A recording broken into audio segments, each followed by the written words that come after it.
It's easy to trigger clips, let them loop endlessly, and call it a night. However, there are several ways you can get creative with the playback of your video content for a more dynamic performance. Let's have a look at video playback controls located under Transport in the Clip Properties panel. By default, any footage or video clips that are triggered play from start to end on the timeline. This is indicated by the playhead. To change the in and out points of your clip, you can drag the handles on the timeline. This is useful to play back specific parts of a clip. Under the timeline are various controls that affect how the clip is looped and played back. The left arrow plays video in reverse. The right arrow is forward, the default playback mode. The pause button stops playback and freezes the current frame.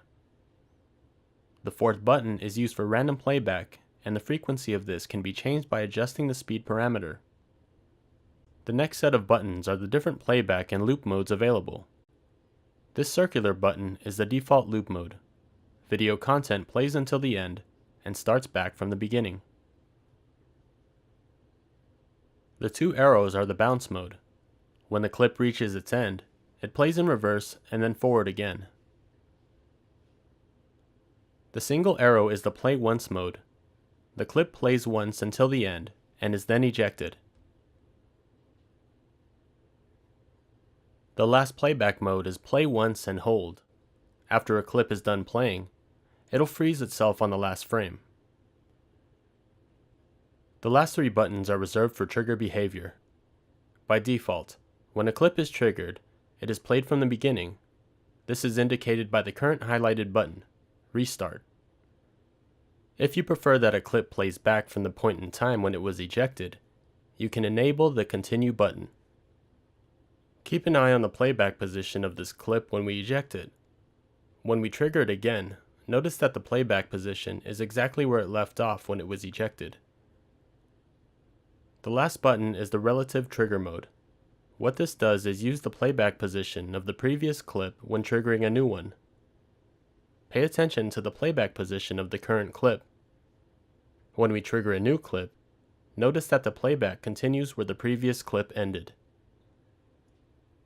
The speed parameter controls how fast or slow a clip is played back.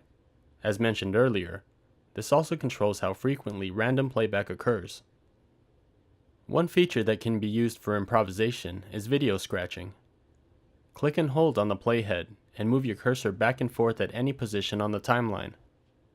Once you let go of the playhead, the clip will play back from the position where the scratch ended. Lastly, let's talk about cue points. Cue points are shortcuts to trigger a video clip at different points in time. Click on the Cue Points tab and you'll see a set of buttons. To set a cue point, click on the small button left of any of the larger buttons. This button stays highlighted. It's used to set a cue point. Now when we tap the larger button next to it, our clip is played back at the position we set the cue point. Experiment with different playback options in Resolume to make your live visuals more dynamic and varied.